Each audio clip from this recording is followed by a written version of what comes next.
हाँ भाई, बड़ी नफासत से काम करती है। कौन अम्मी? मेरी बहू। चमका के रख दिया बावर्ची खाना।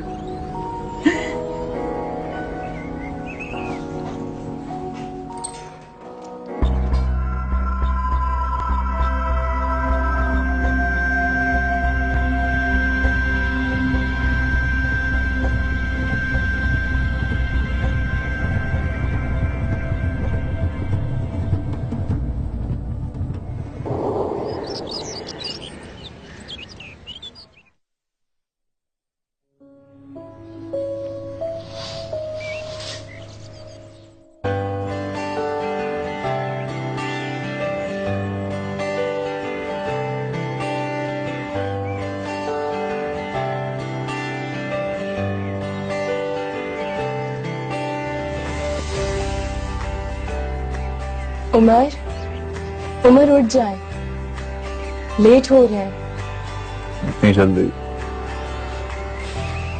थोड़ी देर और सोने दो मुझे। फिर आप नाराज होंगे और कहेंगे कि मेहरबानों ने मुझे टाइम पर उठाया नहीं। उठे।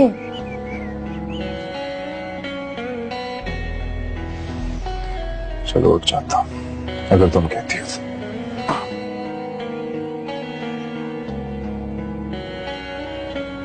चले, शाबाश, तैयार हो जाए। मेरे कपड़े निकाल दो। कौन से? जो तुम्हारा दिल से। मैं आता हूं।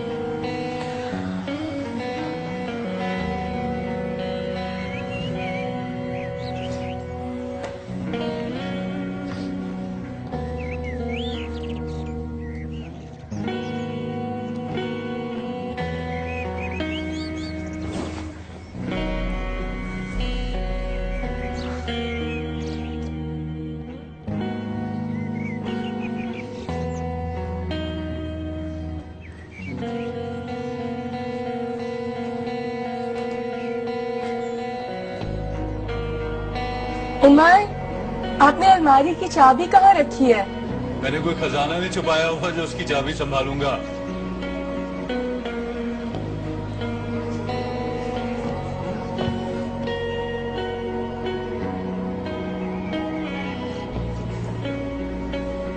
आपने तो कहीं नहीं देखी ना। मेहरबान, मुझे ऑफिस से देर हो गई। ये मजाक तुम बाद में कर लेना। मेरे कपड़े निकालो प्लीज। उमर, मैं उसे अलमारी में ही लगा रहने देती हूँ। इतनी सारी चाबियां, मैं कौन कौन सी संभालूं?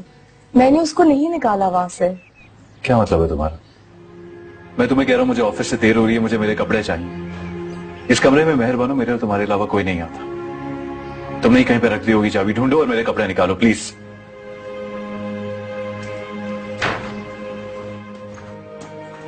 अम्मी। वालेकुम सलाम। बेटा आओ, बैठो, नाश्ता करो। अम्मी, मेरी अलमारी की चाबी नहीं मिल रही, मुझे ऑफिस से देर हो रही है। या अल्लाह, अब चाबी नहीं मिल रही। इस घर में आखिर हो क्या रहा है? मैं तंग आ गई हूँ तुम लोगों की लापरवाहियों से। भाई, चीज ऐसे रखते क्यों हो जो ना मिले? सामने रखा करो ताकि फौरन मिल जाए। मुझे तो पता नहीं चला कि मैं किस हिसाब में फंस गया। कोई चीज वक्त पे मिलती ही नहीं है। परी जी। मेरी अलमारी की चाबी नहीं मिल रही, जरा ढूंढो जाके। अच्छा।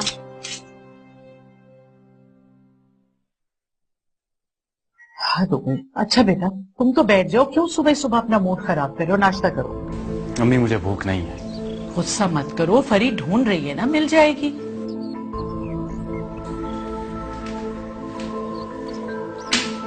भाई, वैसे मुझे सच में लगता है आप लोग ना जानबूझ के अब चीजें घुमाने लगे हैं ताकि मुझे परेशान कर सकें। और भाभी, आपको ना थोड़ी सी देखभाल करनी चाहिए भाई की चीजों की। थोड़ा सा ख्याल रखना चाहिए। नहीं मिली मुझे कहीं चाबी। अम्मी, मेरी मीटिंग है आज। मुझे हर हाल में ऑफिस पहुंचना है। मुझे देर हो रही है ऑफिस के लिए। मैं क्या कहूंगा ऑफिस वालों को कि मेरी अलमारी की चाबी नहीं मिल रही थी? या मेरी बीवी इतनी लापरवाही कि कोई भी चीज अपनी जगह पे रखती ही नहीं?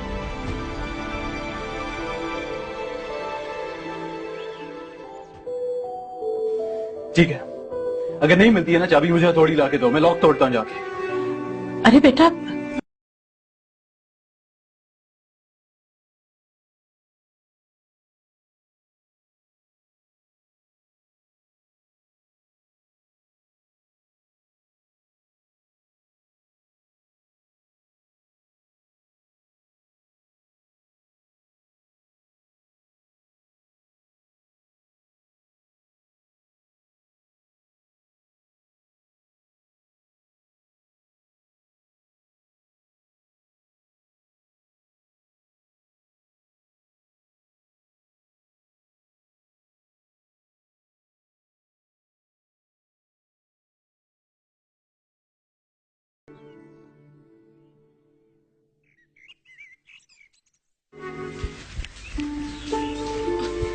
उमर,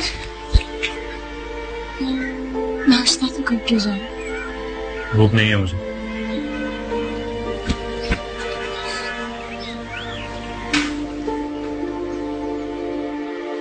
भाभी, आइंदा ख्याल रखिएगा, ये ना हो आहिस्ता आहिस्ता करके सब कुछ ही टूट जाए इस तरह।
हेलो। नाराज हो मेरी जान? I am really sorry. Umar, गलती हो गई है मुझसे, प्लीज माफ कर दो। मैंने गुस्से में कह दिया था।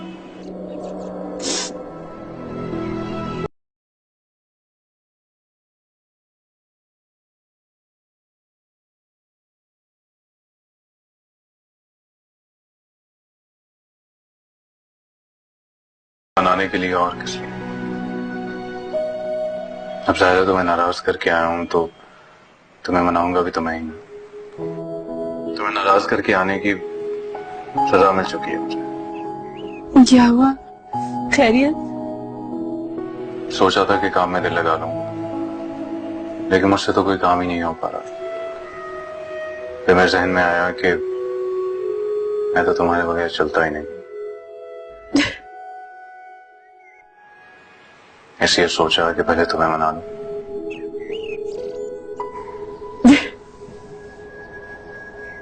अच्छा। बल्कि मैं तो सोच रहा हूं कि मैं ऑफिस से छुट्टी करके घर आ जाता हूं, वहां पर आराम से बैठ के बातें करेंगे। क्या ख्याल है? कोई जरूरत नहीं है, आप चुपचाप अपना काम करें। वैसे मेरे जैसा प्यार करने वाला शौहर कहाँ मिलेगा तुम्हें? मुझे चाहिए ही नहीं।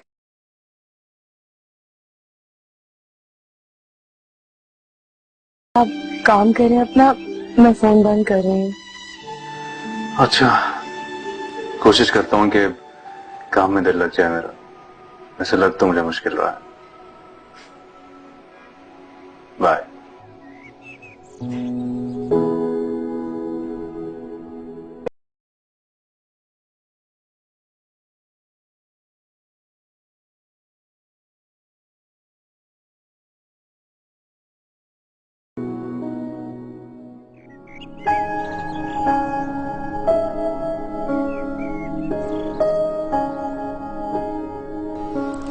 अगर फरी हसन से शादी के लिए राजी हो जाती तो ये परेशानी ना उठानी पड़ती, मैं तुम दोनों की शादी साथ ही कर देती।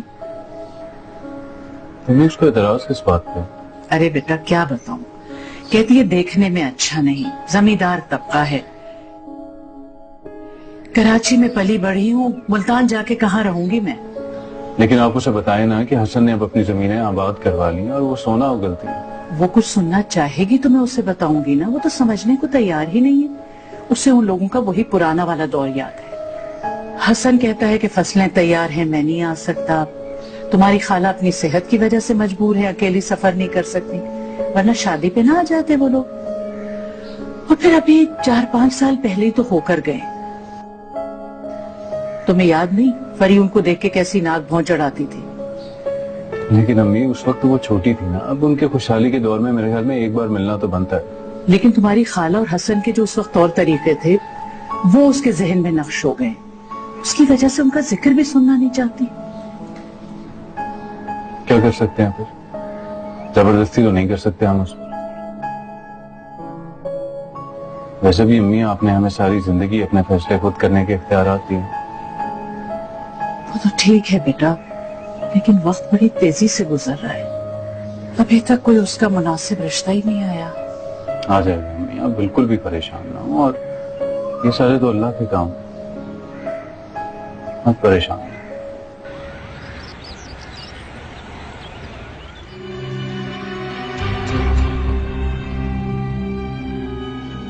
अस्सलाम वालेकुम। वालेकुम सलाम। ये मेहरबानो है मेरी। जी। आओ बेटा, आओ बैठो। वालेकुम सलाम बेटा, जीते रहो। उमर मेरा बेटा। मैं फरिया को लेके आती हूँ।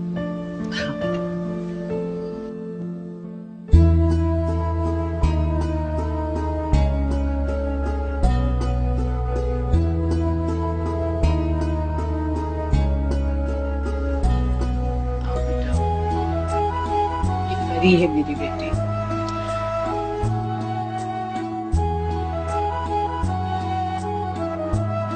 मगर हमें आपकी बेटी मेहरबानो बहुत पसंद आई।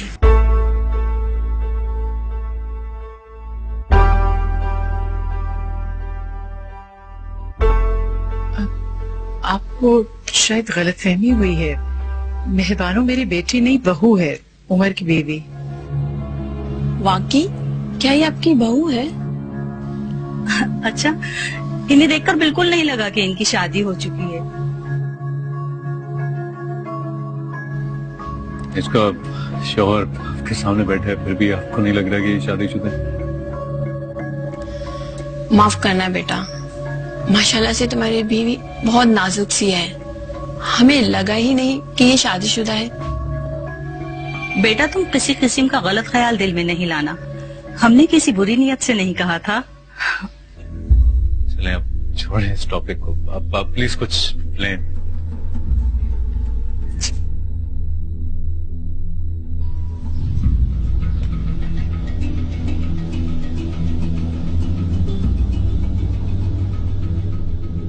मैं तो वहां से उठ के आ गई, लेकिन वो वहीं बैठी रही। अपनी तारीफें सुनने में ना उनको बड़ा मजा आता है, हुस्न की देवी ना हो तो। और वो कैसे जाहिल लोग हैं, मतलब कि एक अनमैरिड और मैरिड लड़की में फर्क नहीं पता उन्हें। अम्मी मैं आपको बता रही हूँ, अगर उन लोगों ने हाँ भी कर दी ना तो मैं बिल्कुल नहीं शादी करूंगी वहां। जाहिल लोग। अरे बस कर दो फरीद, खुदा का वास्ता। जो कुछ भी हुआ अनजाने में हुआ, इसमें किसी की कोई गलती नहीं। हाँ हाँ, आपको क्यों दिखेगी अपनी बहू की गलती? जब उन्होंने सारी बातें सुन ली थी तो उनको वहां से उठ के चले जाना चाहिए था ना। ऐसे मौकों पे आके ना नन्ही नादान बन जाती है बिल्कुल वो। वो चुप कर जाओ फरीद, तुम्हारी बकबक ने तो मेरे सर में दर्द कर दिया। शुरू हो जाती हो बस। मतलब कि हद ही हो गई है।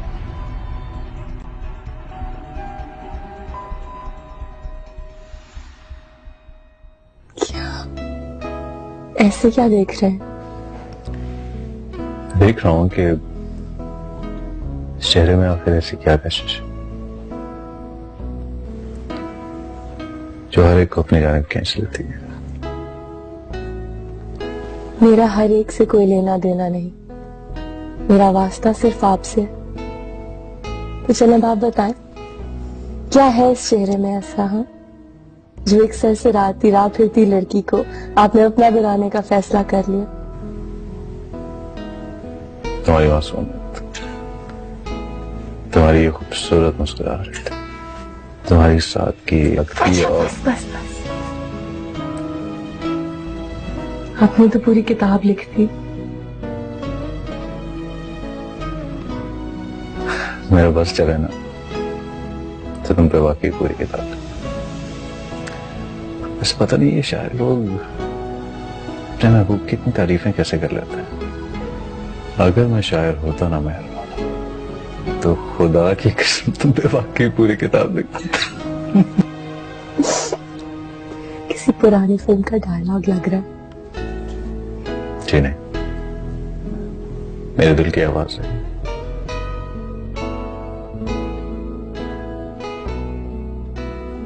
मेरी मेहरबानी वाकई बहुत हसीन। तुम्हें पता है कि कहा जाता है जब हम मरेंगे तो जन्नत भी मिलेगी और जन्नत की हूर भी।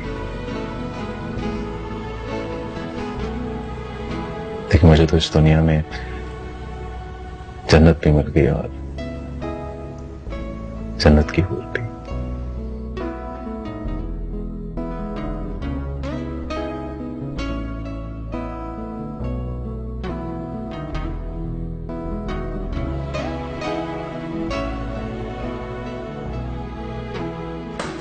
बेटा मसाला तैयार हो गया? जी अम्मी, बस हो गया। तुम्हारी कुछ मदद करा दूं?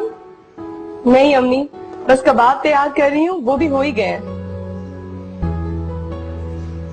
बेटा वो उमर के दफ्तर में जो रुबीना है ना, उनके कुछ रिश्तेदार आज शाम को फरी के रिश्ते के सिलसिले में आ रहे हैं। अच्छा अम्मी, ये तो बहुत खुशी की बात है। बात तो बहुत खुशी की है बेटा, लेकिन न जाने क्यों खुशी इस घर में आते आते दरवाजे से लौट जाती। अम्मी मायूस मत हो, अल्लाह की जात पर भरोसा रखें। बेटा तुमसे एक बात कहूं, बुरा तो नहीं मानोगे? आपकी बात भला मुझे बुरी लग सकती है? कहिए। वो मैं ये कह रही थी कि तुम अगर उन लोगों के सामने ना हो तो। अम्मी आप अगर ये बात ना भी कहती ना तो मैं यही करती। मैं अपना सारा काम खत्म करके सीधे कमरे में चली जाऊंगी। अम्मी मैं जानती हूँ कि ये मामला बहुत नाजुक होते हैं, और वैसे भी अब फ्रेया को दुल्हन बना देखना सिर्फ आपका और उमर का थोड़ी अरमान है, मेरा भी तो है। जीती रहो बेटा, खुश रहो।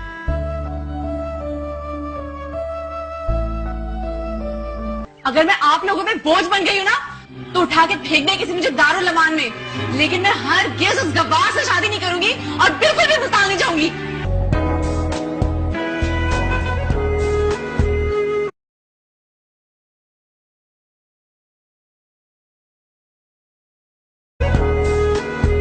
ये कबाब तो बेहद लजीज हैं। किसने बनाए? वो मेरी मैंने बनाए। माशाल्लाह, इसका मतलब है तुम कुकिंग बहुत अच्छी कर लेती हो।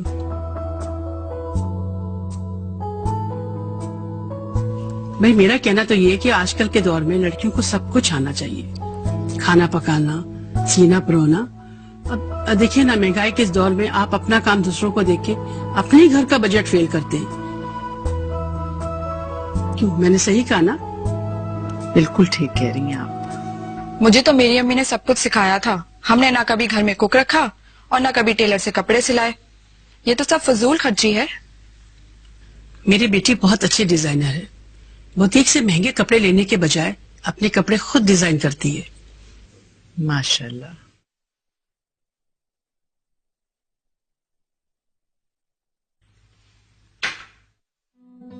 ला मैं आपकी मदद कर दूं। अरे नहीं, मैं कर लूंगी। अरे नहीं नहीं बेटा, करने दो। वैसे भी मैं इन तकल्लुफात की आदी नहीं हूँ।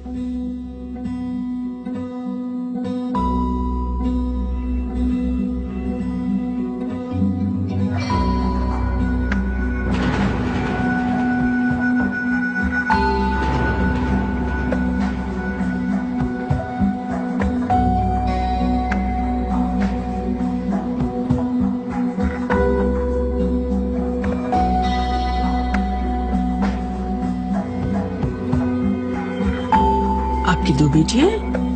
जी नहीं, एक ही बेटी है मेरी फरी। ये उम्र से 3 साल छोटी है। वो मैंने अभी किसी को कमरे में जाते देखा, किसी लड़की को। वो मेरी बीवी है, तबीयत ठीक नहीं थी इसलिए आराम करी। ओ मुझे याद आया, रुबीना ने जिक्र तो किया था कि तुम शादीशुदा। चलो इंशाल्लाह नेक्स्ट टाइम हम जरूर मिलेंगे इनसे। जी जरूर।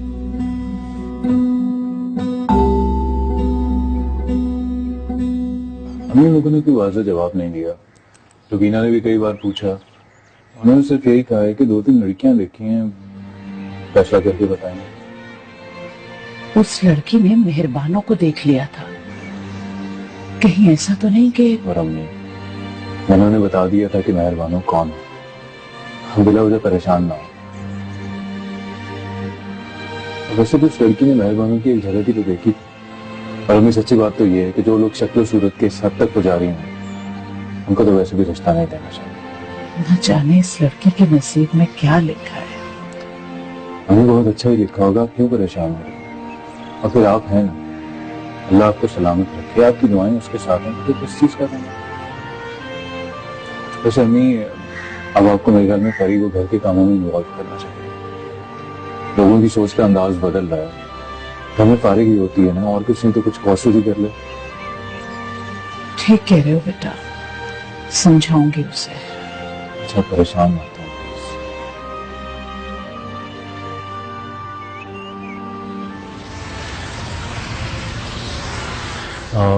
अभी मैं सोच रहा था अगर आप हसन और खाला को यहाँ पर बुला लें तो हो सकता है उनसे मिलकर फरिया की राय थोड़ी तब्दील हो जाए।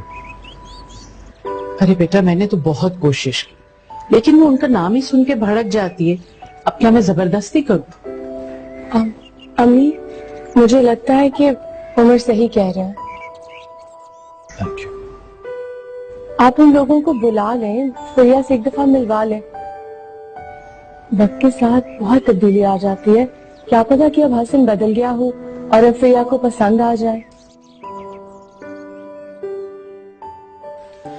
अगर मैं आप लोगों पे बोझ बन गई हूँ ना तो उठा के फेंक दे किसी मुझे दारुल अमान में, लेकिन मैं हर केस उस गवार से शादी नहीं करूंगी और बिल्कुल भी मिसाल नहीं जाऊंगी।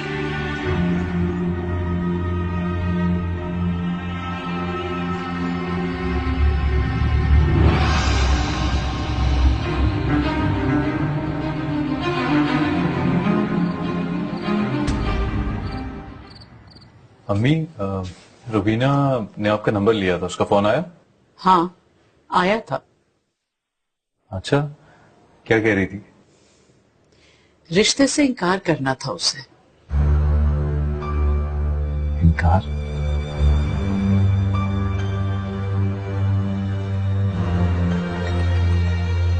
लेकिन अम्मी ये बात तो वो मुझे भी बता सकती। तुमसे कैसे कहती? और भी कुछ कहना था उसे। और क्या कहना था? उसने कहा कि वो लोग कह रहे हैं कि उन्हें आपकी बहू बहुत पसंद आई। अगर उसकी कोई बहन हो तो। क्या? ये तो होना ही था। मैंने इतनी ताकीद की थी मेहरबानों से, इतना कहा था कि अपने कमरे से बाहर मत निकलना, लेकिन उसे भी अपनी रूनुमाई का बहुत शौक है। इसमें उसका क्या कसूर? उसे क्या पता था कि वो ड्राइंग रूम से निकल के बाहर आ जाएंगे?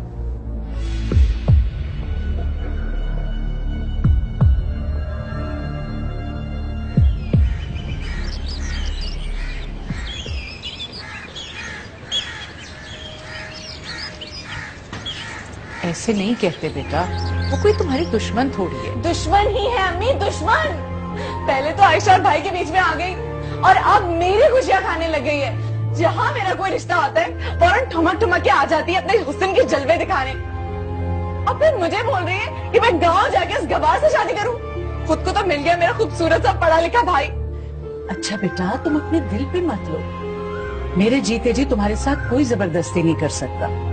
वो अगर कहती है तो कहती रहे, उमर सुने उसकी बात। तुम फिक्र मत करो, मैं वही करूंगी जो मेरी बच्चे की खुशी होगी। जो तुम चाहोगी वही होगा।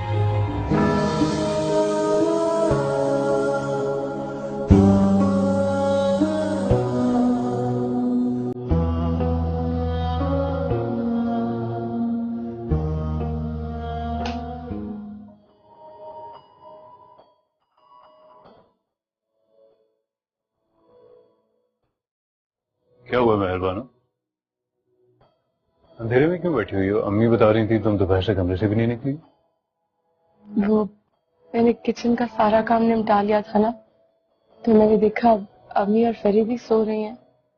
सोचा मैं भी कुछ देर लेट जाती हूँ, सर में दर्द हो रहा था।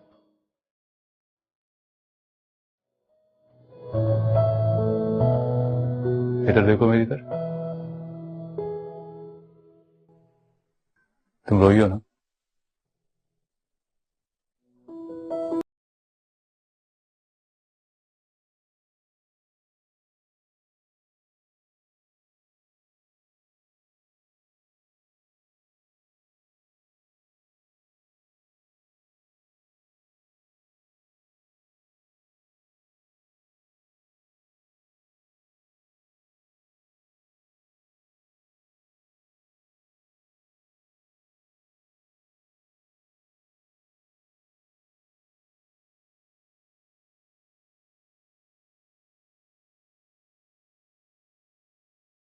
तुम नहीं जानती हो तुम मेरे लिए क्या। मेरा बस नहीं चलता मेहरबान कि मैं अपनी जान देख के तुम्हारे लिए कहीं से खुशी ले आऊं।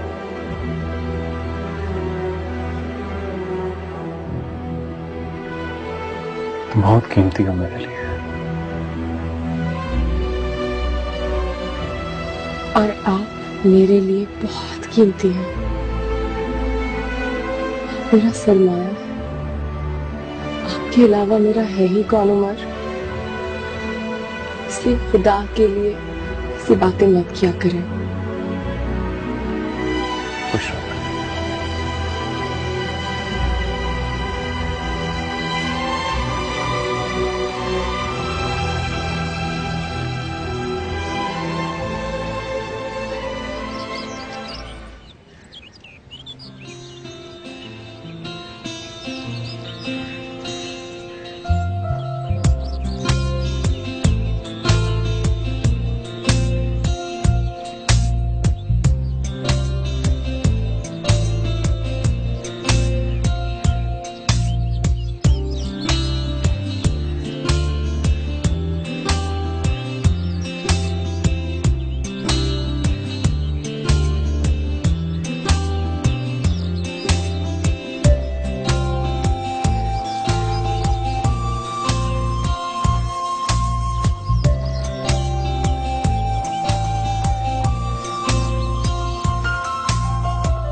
क्या बात है भाभी, अब भाई किचन का सारा काम करेंगे? नहीं परी, मैं तो कब से कह रहा हूँ कि मुझे खाना पकाना था, लेकिन बेचारी टस से मस नहीं हो रही है। वैसे भाभी आप बहुत लकी हैं, आपको इतने सुघड़ हस्बैंड मिले। क्या करे, सुघड़ नन जो नहीं मेरी बेचारी को। भाई अब आप ही भाभी की तरह मुझे बातें सुनाएंगे? मुझे तो सच में लगता है कि मैं बोझ बन गई उस घर पे। परी इसे क्या हुआ? आपको तो पता है जल्दी गुस्सा चढ़ जाता है उससे।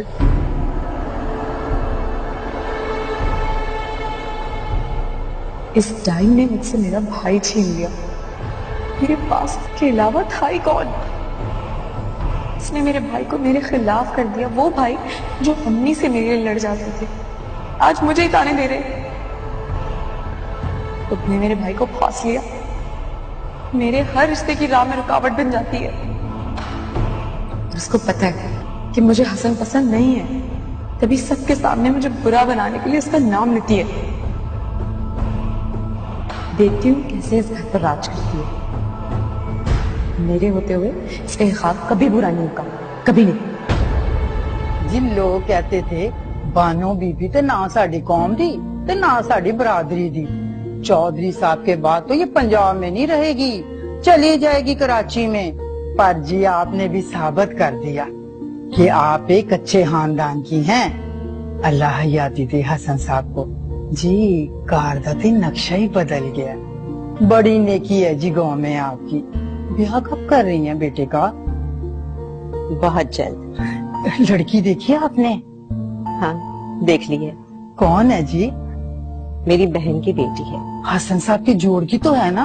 अरे मेरी बहन की बेटी है तो जोड़ की तो हुई ना।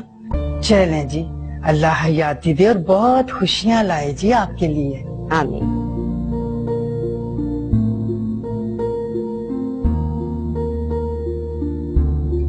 मम्मी। हाँ बेटा, क्या बात है? अब बैठो। वो हसन का फोन आया। हसन का फोन क्यों आया था? कोई शादी के सिलसिले में तो नहीं बात कर रहा था? नहीं ऐसी तो कोई बात नहीं है। असल में बानो बेचारी फोन करती रहती है, मैं ही उसे टालती हूँ। मेरी हिम्मत नहीं होती साफ साफ इनकार करने की, तो मैंने सोचा कि शायद हसन के जरिए से कुछ कहलवा रही हूँ। नहीं अम्मी, हसन तो बस अपने बारे में ही बात करता रहा। उसका लहजा बहुत बदल गया। मुझे तो यकीन ही नहीं आया कि मैं हसन से बात कर रहा हूँ। अपने बिजनेस के बारे में बता रहा था। फ्रूट एक्सपोर्ट करने का सोच रहा है वो, और वो कह रहा था कि उसके लिए कराची को अपना सेंटर बनाएगा, बहुत बड़े पैमाने पे शुरू करा है अपना बिजनेस। अच्छा अच्छा, माशाल्लाह। काश फरी मान जाए, अपने खानदान का देखा भाला लड़का। अभी मैं सोच रहा था कि अब तो कराची आना जाना उसका लगा ही रहेगा, जाहिर है उसे यहाँ पर रिहाइश का बंदोबस्त भी करना पड़ेगा। आप फरी से एक बार और बात क्यों नहीं करती हैं? बेटा, मैं उससे 10 बार पूछ चुकी हूँ और 10 बार वो इनकार कर चुकी है, बल्कि अब तो कहती है कि आपने मेरी चिढ़ बना ली है। चलो देखें फिर क्या होता है।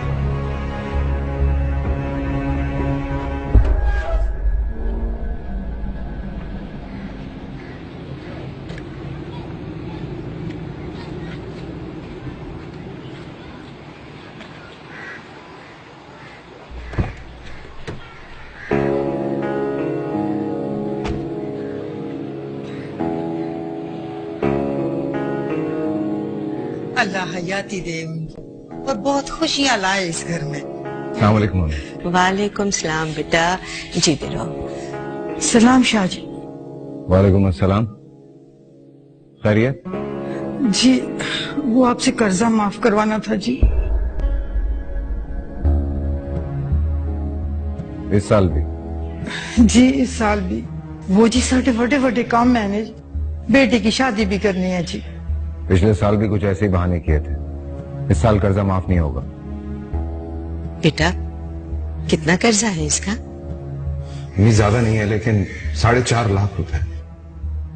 तो बेटा माफ कर दो ना, अल्लाह ने इतना कुछ दिया हुआ है, इनके नसीब का भी हिस्सा होगा। लेकिन अम्मी इस तरह तो। बेटा हर साल अल्लाह के नाम पर माफ कर दिया करो, ये हमारे अपने हैं। और फिर तुम्हारे बाबा जान का बड़ा चहीता था इसका शौहर। बड़ी मजबूत वकालत करवाई है। चलो जाओ, माफ किया, मौज उड़ाओ। अल्लाह जिंदगी दे जी आपको, सोने जी वोटी दे, 12 बच्चों का प्यो बनाए जी आपको। खैर मांग खैर। 12 बच्चे, पागल नहीं हूं मैं। चल 12 बच्चे खुद किए होते हैं, 12 बच्चे, इसलिए कर्जे माफ करवाते फिरते हैं।